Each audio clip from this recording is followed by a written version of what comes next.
Break के बाद एक बार फिर आपका स्वागत है। आप देख रहे हैं न्यूज़ 18 उर्दू और हम आपका इस्तकबाल करते हैं अपने मेहमानों के साथ। हमारे साथ मौजूद हैं तौकीर आलम, आरजेडी के लीडर, और हमारे साथ मौजूद हैं अफजल अब्बास, जेडीयू के सीनियर लीडर, और साथ ही बिहार शिया वक्फ बोर्ड के चेयरमैन।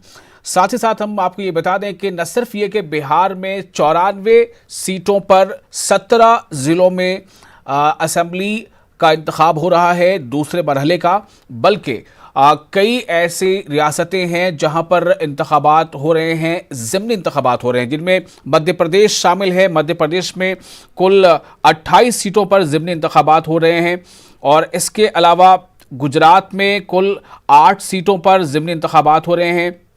इसके साथ साथ मध्य प्रदेश के अलावा हम आपको बताएं कि गुजरात में 8 सीटों के साथ झारखंड, कर्नाटक, ओडिशा, मणिपुर और नागालैंड में 2-2 सीटों पर ज़िमनी इंतखाबात हो रहे हैं, यानी बाईपोल हो रहे हैं।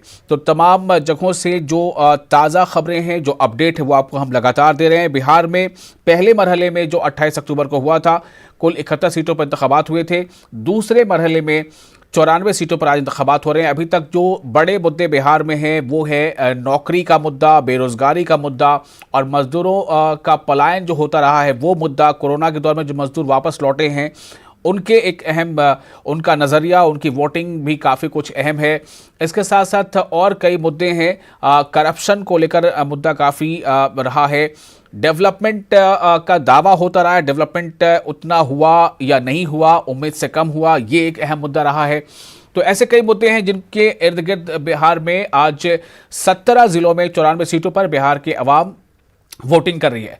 तो इससे पहले कि हम अपने मेहमानों के पास फिर से जाएं, आपको बता दें कि बिहार के समस्तीपुर से हमारे नुमाइंदे पोलिंग बूथ का उन्होंने जायजा लिया है। ये आपको हम जरा दिखाते हैं कि किस तरह की वहां पर पोलिंग हो रही है। जैसे जैसे दिन ढल रहा है, वोटर्स घरों से बाहर निकल रहे हैं, बूथ तक पहुंच रहे हैं। समस्तीपुर के उजियारपुर की तस्वीर आपको दिखा रहे हैं। आधी आबादी के साथ साथ जो पर्दानशी महिलाएं हैं वो बड़ी संख्या में बूथ तक पहुंची हैं। हर कोई सही नेता चुनने के लिए बेताब है। देख सकते हैं कि 5 साल बाद ये मौका आया है। यही वजह है कि पुरुष के साथ साथ जो महिलाएं हैं वो वोटिंग करने के लिए पहुंची हैं। सरकार के द्वारा या फिर जो चुनाव आयोग के द्वारा जो गाइडलाइंस जारी किए गए हैं, उस गाइडलाइंस का सही रूप से पालन किया जा रहा है। सभी जगह सर्किल बनाए गए हैं, यानी उसी सर्किल के अंदर में जो वोटर्स हैं सोशल डिस्टेंसिंग का पालन करते हुए मास्क लगाकर वोटिंग कर रही हैं। कुछ महिला वोटर्स हैं, पर्दानशी वोटर, उनसे बात करेंगे। क्या मुद्दा है इस बार वोटिंग करने का? वोटिंग करने का मुद्दा तो यही है कि जो शिक्षा हम लोग का सही प्रदान करेगी ना, वही को निकलना है। 5 साल में विकास हुआ, कुछ काम हुआ है क्या? हुआ है मगर सही नहीं हुआ। सही नहीं हुआ? सही नहीं हुआ। और चाहते हैं बेहतर हो? जी। खाना बन गया आपका? जी नहीं। अच्छा, खाना कब बनेगा? खाना यहाँ से जाएंगे तो पकाएंगे। पहले मतदान जी, फिर जलपान। जी। बहुत अच्छा। क्या नाम हुआ? नाजनी बेगम। की नाम भेल अहाँ के? हजरा खातून। हजरा खातून।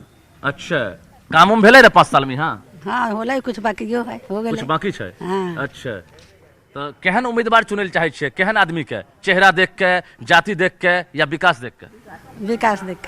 अच्छा, की नाम भेल? हजरा खातून। हाँ, बताबू क्या सोचकर वोट कर रही हैं इस बार? हम सोच रहे हैं कि मेरा घर मतलब बना हुआ जो था वो बन जाए फिर से। शिक्षा की बात करेंगे, स्कूल में पढ़ाई हो रही है? नहीं। अच्छे कॉलेजेस हैं यहाँ? नहीं। नहीं है? नहीं। क्या चाहती हैं? हम चाहते हैं कि बच्चे अच्छे से पढ़े, स्कूल खुल जाए।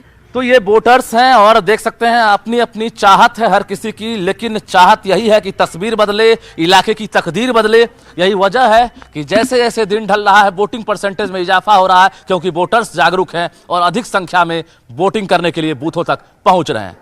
कैमरामैन अजय दुबे के साथ रजनीश कुमार, न्यूज़ 18 समस्तीपुर।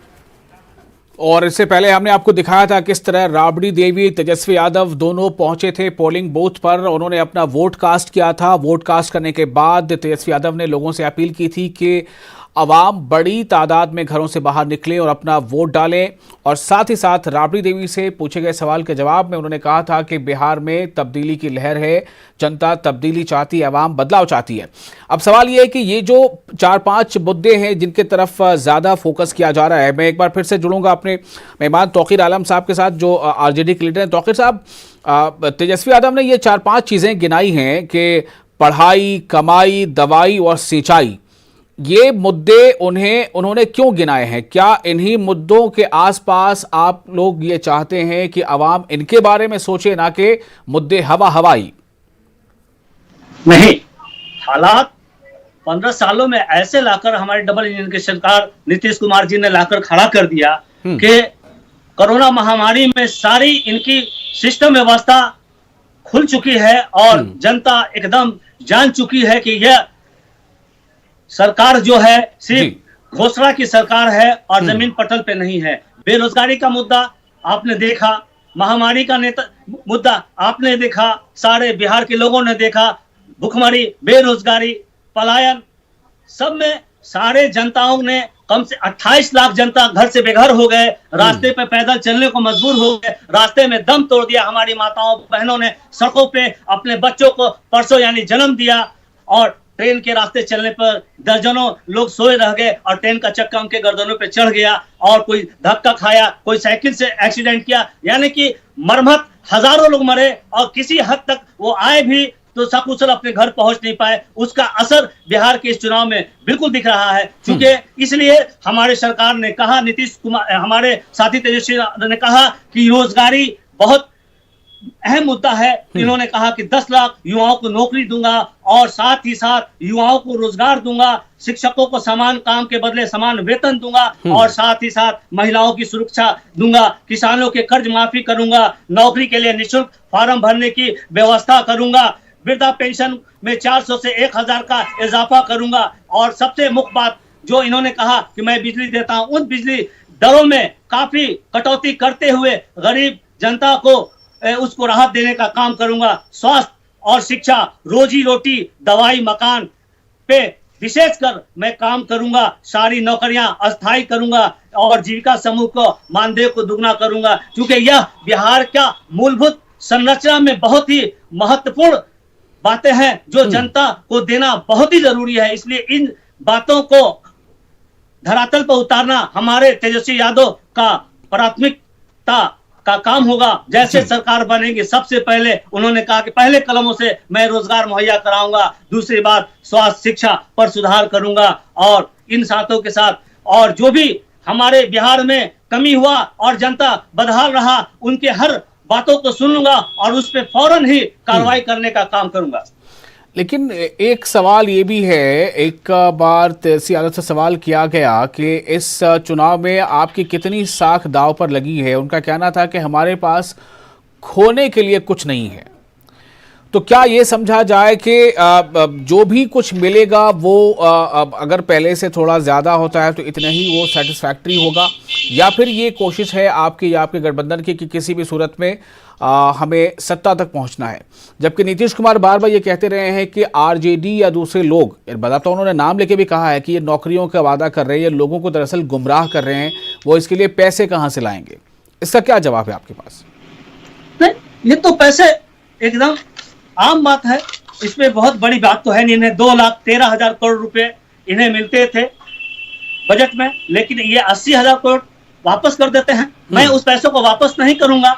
और रह गई बात कि 2,13,000 करोड़ के साथ साथ 19,172 करोड़ रुपए मैं रेवेन्यू से सरप्लस करूंगा, साथ ही साथ 80,000 करोड़ जो वापस करते हैं उसे मैं पुनः वापस नहीं करूंगा। इस नौकरियों में उसका मदद लूंगा। और रह गई बात कि अगर उसमें कम पड़ता है तो हमारे साथी तेजस्वी यादव ने कहा कि मैं अपना वेतन, अपने सारे विधायकों का वेतन हम उसमें सहयोग में लगा देंगे और किसी न किसी तरह हम उस पैसे को एडजस्ट करके हम नौकरियों में एडजस्टमेंट करेंगे। अगर उससे भी कम पड़ जाता है तो आवामों के बीच हम अपनी बातों को रखेंगे, क्योंकि आवाम जनता जनार्दन है, वो सब बात समझती है। क्योंकि जो घोटाले 60 घोटाले हुए उसमें मैं रोक लगाऊंगा, नाजायज ढंग से जो पैसे लूट रहे हैं उस लूट पे मैं प्रतिबंध करूंगा और 60 घोटाले के जो रिकवरी पैसे हैं मैं उसमें भी एडजस्ट करके मैं इस नौकरियों में खर्च करने का काम करूंगा।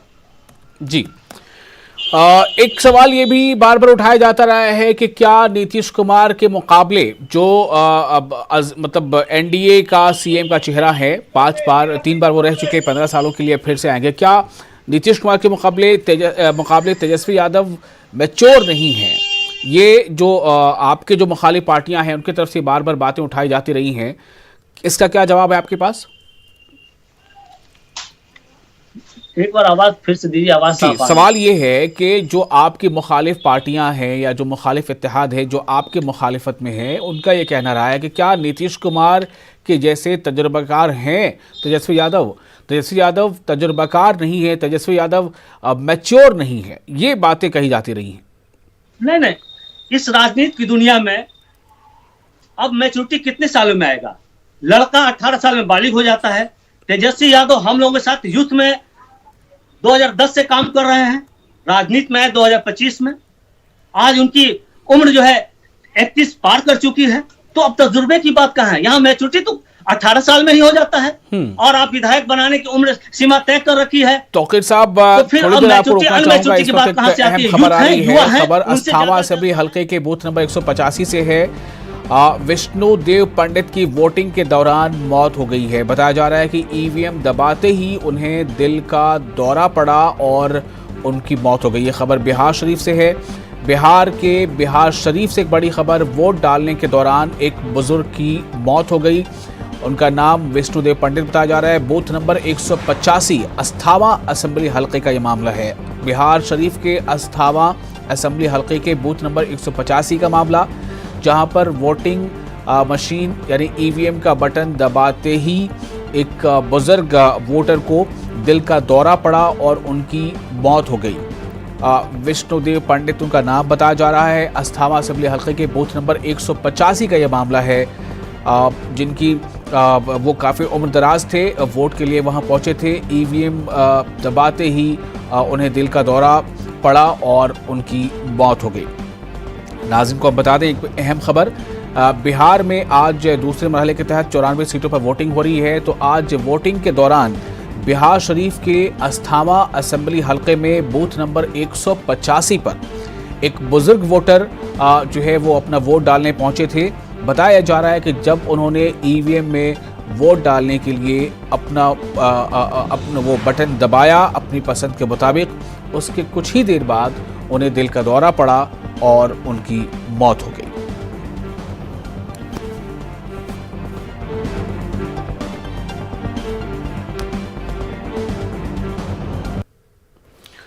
और फिर से आपको बता दें हमारे साथ मौजूद हैं आरजेडी के तौकीर आलम, आरजेडी लीडर हैं, और उनसे हम लगातार इस बारे में बातचीत कर रहे हैं कि किन मुद्दों के इर्द गिर्द उन्हें उम्मीद है कि आरजेडी की अगुवाई वाला, आरजेडी की क़यादत वाला जो गठबंधन है, जो इत्तेहाद है, उसे कामयाबी मिलेगी। तौकीर साहब, हम आपसे कुछ सवाल जो हमने किया था, अभी बातचीत अधूरी रह गई थी, बीच में ब्रेकिंग न्यूज़ हमने बताया, आपसे यही पूछा गया था कि क्या नीतीश कुमार के मुकाबले तेजस्वी यादव उतने मैच्योर हैं? चूँकि जो टीना फैक्टर होता है वो कुछ एक माहिरीन इस बात को उठा रहे हैं कि देयर इज़ नो अल्टरनेटिव। क्या नीतीश कुमार के मुकाबले के लिए वाकई तेजस्वी अहल हैं, तैयार हैं?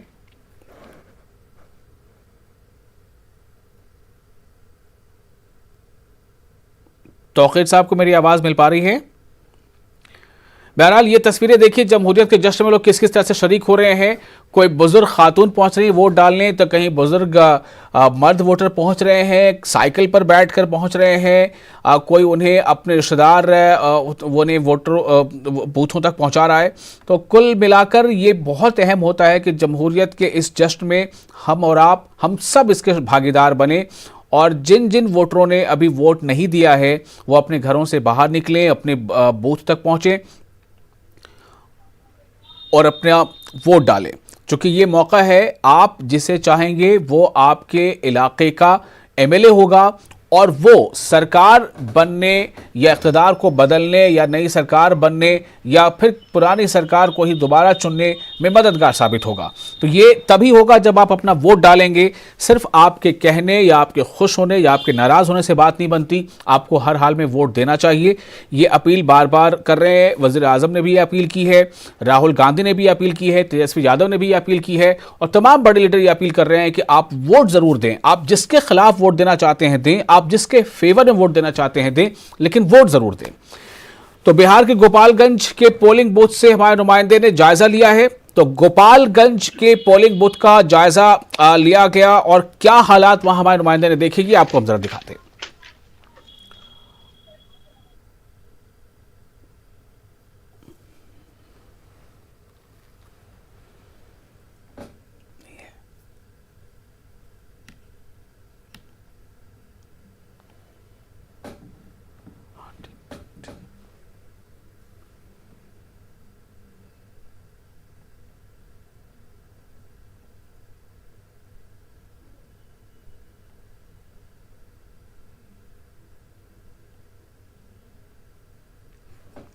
और वापस शुरू करते हैं अपने मेहमान का। तौकीर आलम आरजेडी लीडर हमारे साथ मौजूद हैं। तौकीर साहब, एक और अहम सवाल यहाँ पर ये है कि एक तरफ आपका जो इत्तेहाद है उसमें आरजेडी है, कांग्रेस है और जो वाम दल हैं यानी बायां बाजू की जमातें हैं वो आपके साथ शामिल हैं। आपके साथ इंतखाबात से ऐन कबल आरएलएसपी आपसे अलग हो जाती है, इंतखाबात से ऐन कबल जो है वीआईपी आपसे अलग हो जाती है, और न सिर्फ ये अलग होती है बल्कि वीआईपी इंतखाबात से ऐन कबल हिंदुस्तानी अवाम मोर्चा आपसे अलग हो जाती है। तो क्या आपको लगता है कि इस तरह ये जो चीज़ें हुई हैं वो आप पर कहीं ना कहीं असरअंदाज होंगी, असीम इत्तेहाद के वोटों में कुछ कमी होगा? किस तरह का असर आप देखते हैं इसका? नहीं, ऐसा कुछ नहीं है। इनके जाने से और पहले से हम बेहतर हुए हैं, क्योंकि इनके जो वोट परसेंटेज है बहुत ही नहीं के बराबर है, और इनके समाज के लोग बहुत पहले से लालूवादी हैं। लेकिन फिर भी हमारे साथी तेजस्वी यादव ने कहा चलो हम सभी मिलकर, सारे समाज के लोग मिलकर इस विधानसभा के हिस्सेदार बने। लेकिन ये अमुक छोटे छोटी पार्टियों के जो मुख्य नेता हैं, यह इस राजनीति कम और व्यापारी ज्यादा बन चुके हैं। और इनके जाने से हमारे सेहत पे, हमारी पार्टी पे, हमारे महागठबंधन पे कहीं कोई असर नहीं है, और जनता जनार्दन खूब अच्छे से समझती है, और पहले से भी अपेक्षा इस बार खुलकर हमारे राष्ट्रीय जनता महागठबंधन को समर्थन कर भारी मतों से 200 के पार विधानसभा भेजने का संकल्पबद्ध है। जी,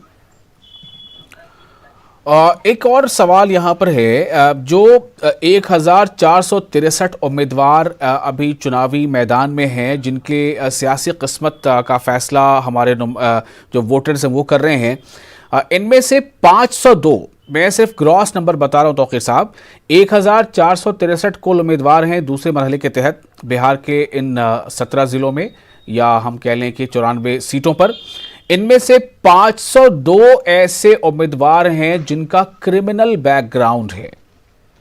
क्या आरजेडी में भी है ऐसा?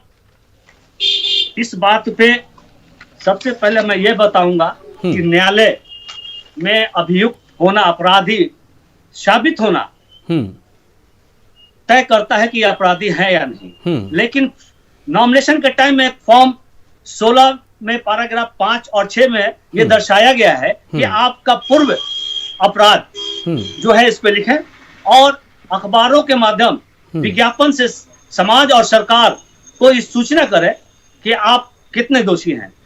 तो इसमें अपराध तो किसी पे लगते हैं, एग्लीगेशन किसी पे लगते हैं, लेकिन वो अपराधी तभी माने जाएंगे जब उन पे अपराध सिद्ध हो जाता है। तो जब चुनाव आयोग ने नॉमिनेशन के वक्त में उनके सारे प्रक्रिया, उनके सारे फॉर्म दस्तावेजों को जब कंप्लीट करके उन्हें उम्मीदवार प्रत्याशी घोषित कर देता है, तो उसमें मेरा यह मानना है कि मैं उसे अपराधी कैसे कह सकता हूं। अपराधी तब माना जाएगा जब वो साबित हो जाएंगे, तो उनकी सदस्यता रद्द हो जाएगी और उन्हें उनकी करने का सजा उन्हें मिल जाएगा। जी, तो मतलब आपको लगता है कि किसी भी पार्टी का लीडर जब इस तरह का ही तर्क दे तो उसे मान लेना चाहिए? अगर ऐसे तादाद उम्मीदवारों की आपकी जो विपरीत, आपकी जो मुखालिफ पार्टियां उनमें भी ज्यादा हो तो भी ठीक है? नहीं, हमारे पार्टियों में तो लगभग जिनको आपने कहा कि क्रिमिनल लिस्ट में वो शामिल है, तो ज्यादातर उसमें उन किसी की पत्नी लड़ रही है, किसी की बेटी लड़ रही है, किसी का बेटा लड़ रहा है। तो अपराध करने वाले का जी सजा उनकी ना बहू को मिलेगा, ना उनकी धर्म पत्नी को मिलेगा, ना उनके बेटे को मिलेगा, ना उनके परिजन को मिलेगा। अरे जिस पे अपराध है, अपराध का संज्ञान तो उस पे चलेगा। तो हमारे पार्टी ने ज्यादातर अगर ऐसा ग्राफ देखते तो उनके परिजन को टिकट देकर प्रत्याशी बनाया है। इसमें कहां से जो है दोषपूर्ण विवरण है? तो मतलब ऐसी क्या मजबूरी रहती है कि क्या कोई उम्मीदवार नहीं रहता कि कोई दागदार शख्स रहा है, उसी के घर से किसी को टिकट दिया जाए, उसकी बेटी, बेटे या उसकी बीवी को? इस बात की मजबूरी क्या रहती है? नहीं, ऐसा कोई मजबूरी नहीं है, ऐसा कोई मजबूरी नहीं। चूंकि राजनीति में आने में अनलीगल लोगों ने मुकदमा करना तो आसान है, किसी को 307 चला देते हैं, किसी को 302 चला देते हैं, किसी पे 144 चल जाता है, किसी पे बहुत सारे धाराएं लग जाती हैं और मुकदमा जो है न्यायालय में जी चलना शुरू हो जाते हैं। जी हाँ, जब तक कोई अपराध साबित नहीं हो जाता है तो कैसे समाज, सरकार और जनता कैसे इस बात को मानेगा कि वो अपराधी है। बिल्कुल। तो तौकीर आलम साहब, आपसे गुजारिश है कि आप बने रहें भी हमारे साथ, लेकिन हम यहाँ पर एक छोटा सा ब्रेक लेंगे। ब्रेक के बाद हमारे साथी एंकर इस प्रोग्राम को आगे बढ़ाएंगे। और सबसे अहम बात यह है कि जो डेटा जिसका अभी जवाब आप दे रहे थे, सवाल इस बात को मिलता है कि क्या ऐसा ही कोई दूसरी पार्टी के नेता कहेंगे तो उसे आप जायज़ मानेंगे। छोटा सा ब्रेक, जल्द हाजिर होते हैं।